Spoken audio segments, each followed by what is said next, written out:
Good afternoon, ladies and gentlemen. Thank you very much for joining us after your lunch.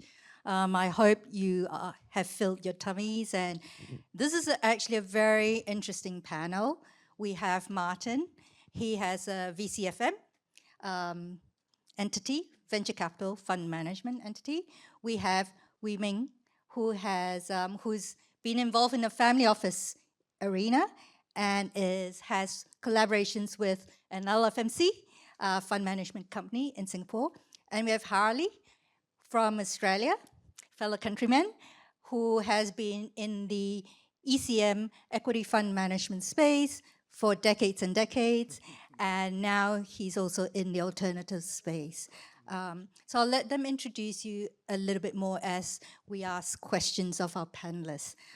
So I'd like to dive right in. One of the areas that has been very topical last year in 2024, and it flows on to this year, is private credit, and particularly private credit in the early stage part of the funding cycle, which is the VC cycle. So Martin, I'd like to sort of throw a question to you. With Genesis, you have introduced venture debt. Could I just get you to share with the audience the motivations for going to venture debt and how much of that is the AUM part of your total AUM? Sure. Hi, good afternoon, everyone. Very glad to be here again, together with Wholesale Investor and Steve as well. Good to see him again. I was just in Sydney a couple of months ago. It's great to see the energy flow down here as well, flow up here actually. I'm co-founder and partner of Genesis Alternative Ventures. We are a venture debt fund. So we started in 2019, and today we manage two funds with total AUM of 200 million US. We're backed by a couple of Japanese financial institutions, Koreans, family offices around Asia Pac, a couple of US-based investors, and a big pool of high net worth individuals in Southeast Asia. What was the motivation for us to start venture debt? I'm a career banker, but I'm largely focused on investment banking, M&A. So my first experience as a professional investor was in private equity, where we were doing a lot of structured equity, minority stake investing, and you come up with a lot of investors, entrepreneurs that are actually quite resistant to dilution. They say, I've got a great business, I'm very bullish about my business, I just want to borrow money. And keep hearing that a lot. And around that time as well, this was 2015, where the VC space really started to grow and grow by leaps and bounds. We saw an opportunity for venture debt.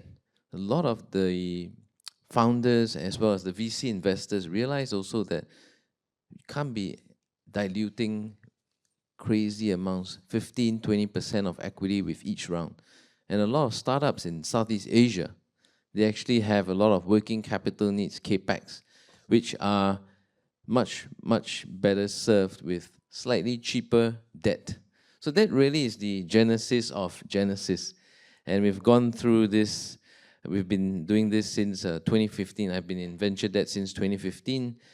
And I love doing this, and wow, I get to do this. Thank you, Martin. Thank you for evolving from being a banker to a proper financier in the ecosystem and supporting venture and businesses. So I wanted to then move on to Wee Meng.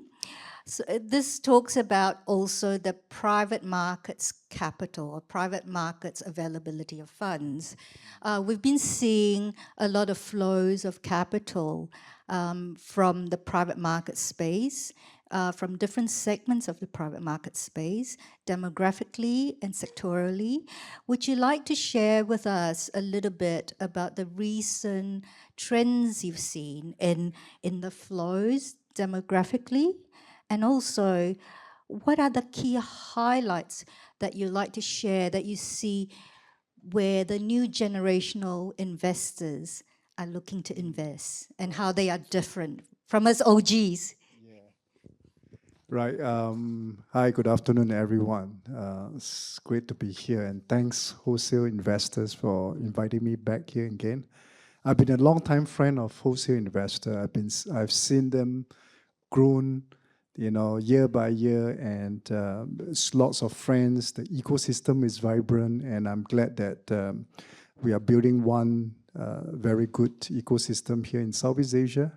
So I've been trying to request Steve that he should do perhaps 1 or 2 more stops other than Singapore in Southeast Asia. But thank you for coming. Now, I run family office for many years. I very much love so because it's a very private business to be, where you are part of the family, you serve the principal in a very private way, but very professional way in terms of not just wealth management, but many things in the journey of an entrepreneur, right? So I would say that private market is a very big topic now because family offices are beginning to really look at reconstructing how we look at deploying capital. How do we protect and preserve the wealth? And more important is, what is the new strategy in this very polarized world in terms of wealth creation? So now, moving very close, I think the private market, I would probably let my colleague, which we are the twin face. I'll let Harley talk a bit more, but I want to touch on perhaps purpose and patient capital, because this is very close to my heart. And I think the whole family office, I think we in Singapore, we've been hearing family offices, right, flourishing.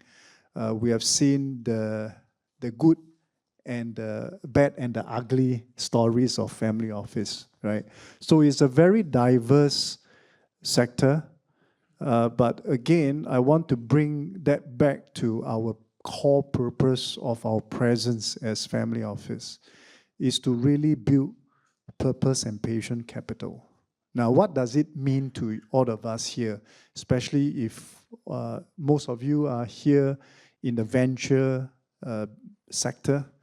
Now, we understood technology has been transforming, and now we've got AI that revolutionizes us, right? In terms of our work, in terms also on our society. So where we constantly look at AI is the buzzword now. No more fintech. Last time used to be the fintech. Now it's AI. I don't know what's next. But the AI space has been a very big topic to us, because it impacts not just businesses. It actually fundamentally will impact how the society will be, right?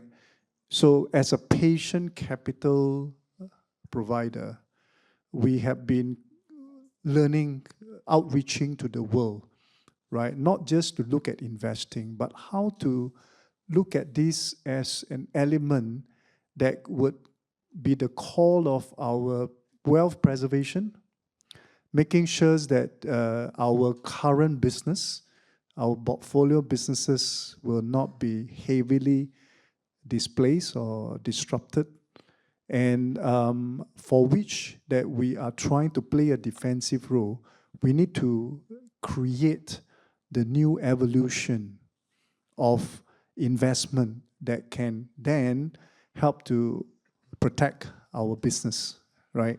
So talk about the protection first, right? Now, while we know that the traditional business is still very heavily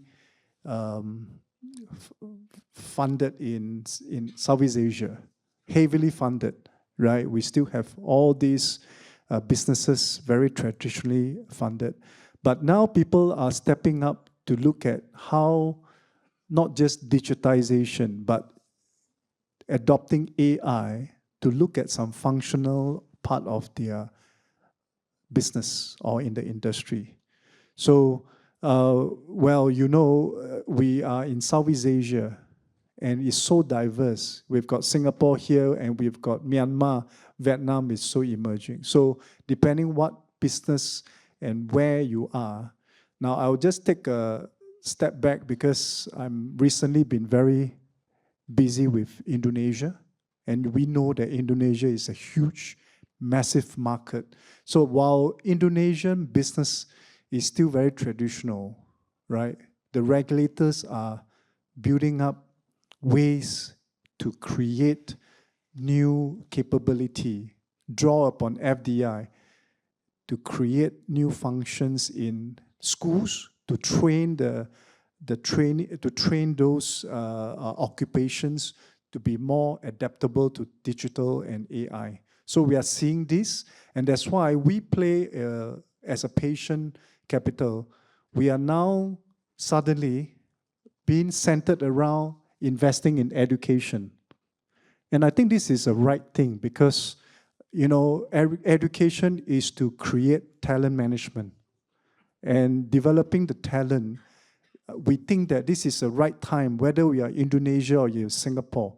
Now, when this tsunami comes, which is already near at our footstep, right? Everybody has got the equal playing field to learn this technology and see how that can be applied into their own career and the business and the industry. So private market today plays a role of a very, in my opinion, a more purposeful role because we understood that, in this transformation world, in the polarized world, things are becoming very disruptive. And therefore, we need to create a momentum to develop projects where we could deploy capital to see this through, not just for KPI purpose, but for the whole foundation of building blocks down the road. We are looking at about 10 to 20 years in our roadmap in investing into AI. So that just the AI topic, all right? Another, maybe I'll just, before I pass the mic to, another hot topic we talk about definitely is going to be climate change, right? So the whole impact investing around, why should we be investing so much into the green area? It's not because it's just a fashion. Now, we have seen so much of these disasters going on. And of course, we've done philanthropy work, a way of creating projects, but in the private capital where we invest to still generate returns, we want to build businesses, and we want to back entrepreneurs to develop a business model where they can utilize technologies to create, to challenge or to counter and combat the climate change. So one of the things that we've been doing in Indonesia, the water keep rising, right? So we are building a lot of very interesting, addictive material, where we want to create this addictive material into barriers at the sea level to help them create this, the rising of the water in many islands. It's not just in Jakarta, right? So we are investing into technology, right, where it will be able to combat this climate change. And this is just one of the projects we are in. All right. Thank you, Wee Meng. So we've now heard how patient capital, early capital in both the debt stack and the equity stack helps early stage innovative companies survive through their growth before revenue, pre-money stages. We're very lucky actually to have Harley here, who is a very experienced fund manager with both equity and quasi-debt under his belt. So I like to move the questions along to, for the purposes of investors, how do you, what do you see in the private market space as we construct our portfolios with the huge amount of information asymmetry for the purposes of generating alpha returns for investors? At the end of the day, one of the value propositions of private markets, alternative investments, is the ability to convert information asymmetry into a form of alpha return for a portfolio. Would you like to share some of what you see are the current trends? And passive versus active investment, right? For us in the investment management space. So I'll start with the second question first. I think passive, if you look at the Australian share market and the Singapore markets, similar. Passive investing is massive, driven by ETFs. And so what's occurring is that the largest businesses are getting access to that capital and at the expense of smaller businesses. So if you're an asset allocator out of a big shop somewhere around the world in New York, and you're risk on or risk off, you're giving a percentage position down into Southeast Asia, into say the ASX or the Singapore Exchange, and it tends to go to those top businesses. And what that means is that there's a valuation gap that you're seeing, particularly in that top 20 versus anything outside the top 20 from a liquidity perspective. When you drop that back down, then Jackie, to what's happening in the private space, there is that asymmetry, because passive is not going to go away, but there's an opportunity to actively manage businesses where you can generate alpha by being involved. And so I was speaking earlier around our involvement with businesses is getting actively involved by sitting on the boards, having observer rights. I want to have financial reports like it's a listed business and bring governance into those businesses. But I want to manage those businesses to protect my capital, because we all talk about protecting capital because it's your first principle. I don't think that's going away. And the reason it's not going away is that there's more opportunities in the private space than there is in the listed space. So in Australia, particularly, in that businesses worth sort of sub 200 million that are private companies, there's more access there from my perspective. So where do I want to go shopping? I want to go shopping where I can get the best access to the best deals, where I've got a better opportunity to filter it out. I've spent 16 years in the active space in Aussie equities. It's now driven by the biggest funds, all who are taking passive positions effectively. Very hard to find alpha in those spaces. Taken into the private space, it's a much more happy hunting ground for me. Thank you, Harley.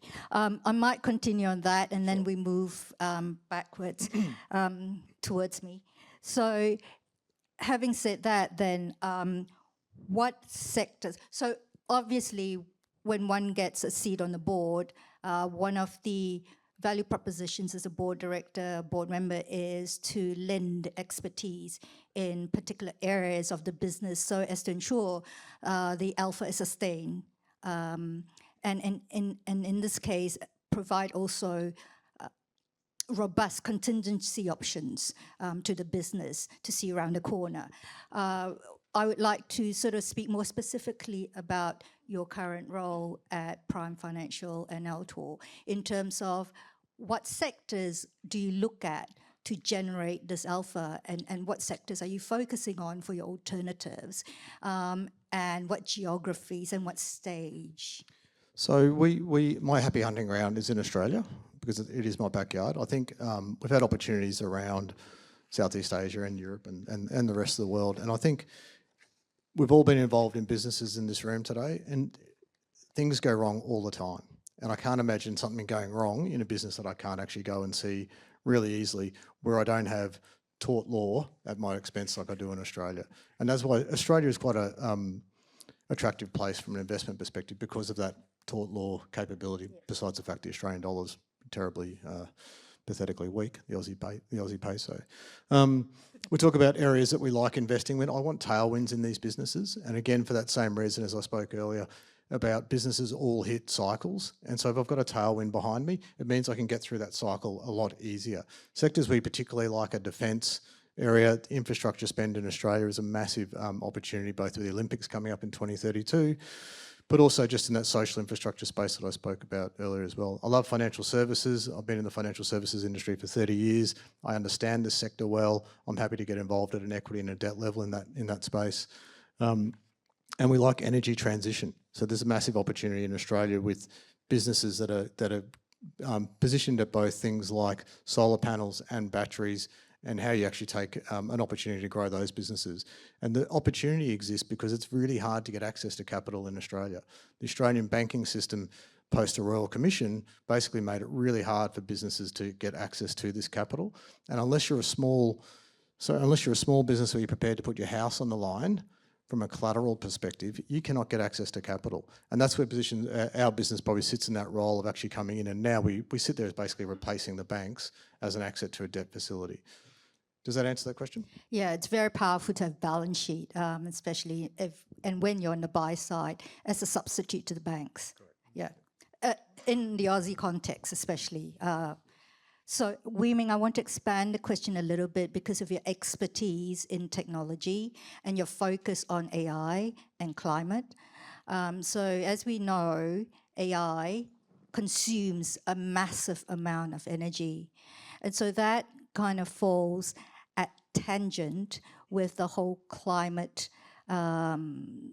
dialogue in terms of conserving use of energy. So what becomes then a value proposition is the opportunities in the transition energy space for sustainability, and then how you dovetail that with your AI interest and mandate. Yeah, I think it's a very good question, because I think the industry is all facing this similar challenge. Now, from my point of view, I've seen a lot of projects that we've been invited to invest. I think this energy transition is a very challenging one. As far as we in Asia is concerned, aside of China, China has been very advanced, but outside of that, that includes Japan. We see that this energy sector pretty much still centered around very non-innovative project. Funders, banks are coming in, and the private equity funds dashing in. I see, in my opinion, still a very early stage where now energy storage technology is becoming, in terms of price performance, is there. Where scalability, I'm still not sure, but again, the technology plays a vital role, right? And China has been very advanced in this space. But for the rest of us, we're trying to challenge all the technology. We don't see that this technology is still mature yet, all right? And therefore, this whole energy transition, in my opinion, is still at a very early stage. We have invested in very traditional energy, green energy kind of project. When I look at the performance, is quite good, consistent. But so far, these are heavy infrastructure projects.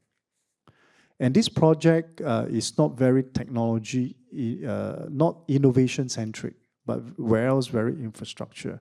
So I hope there will be more technology entrepreneurial that will be able to break cycles where at the skill level, today we see a lot of innovations at very small scale. But when you are looking to deploy the real world, it's still a big question.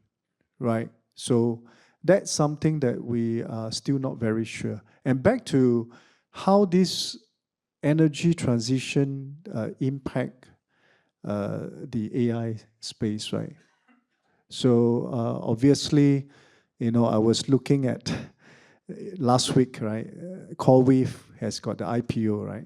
I think that is a very smart software stacks because part of the NVIDIA value chain, they are able to create software stacks that will be able to optimize performance. And I think these are the technology that we have been looking out to, because we cannot be just saying that how energy is going to be conserved or optimized, but we have to go to the core of how computers, the new technology will have to be redesigned and into the power crunch AI machines, right? So we still have to solve that very downstream issues. And we are seeing that all these innovations are taking place, especially in the Western world, US, Europe, at the chip level, at the software stack level. So hopefully those innovation will help us save more energy than what's current, the algorithm stated that is still very power intensive for a lot of the AI solutions. All right. Thank Yeah, you. that's my take. Thanks. Thank you very, very much, Wee Meng. I think this is not working, so I'll just shout. Thanks, Martin. So, Martin, this will be something that is of very valuable insight, information to startups out there and to investors also early in their journey on venture debt investing. As an experienced venture debt investor, could you share how you would like to see startups, what stage would you like to see them get to? How would you like to see them present themselves? At what point in their business would they be attractive to you as a venture debt provider? Are there more particular sectors that you are more ready to look at? Or do you also like to diversify your portfolio? Mouthful of questions, mindful of time. So we are sector agnostic in general. So wherever our VC friends are invested in, that's where we come. In terms of companies that we look at, so the first principles are debt will always follow equity. So equity is high risk, high return. They are the ones that finance the moonshot projects, the R&D, and the debt guys like us will come in when there's proven market fit, there's traction, there's revenues, there's a list of customers that have signed up and are using it, the product, the software, and we will come in to fund the growth, we'll fund the working capital, the capex needs. So the types of companies that we fund tend to be a little bit more along the road. Companies, like I mentioned before. So very, very early stage companies are better off being funded by friends, family, private investors that understand the risk they are taking part in. That's where they get the 1,000x returns, 2,000x returns. Debt investors, they don't. Like if we get 2x returns on a debt transaction, if some warrants, it's a great outcome for us. But that's good enough. I mean, there's something for everyone. Thank you, Martin, but a very, very important capital tranche indeed for the venture space. We've run out of time, and thank you for your patience, and I hope you found this session interesting and illuminating. Please share with me a round of applause for our panelists.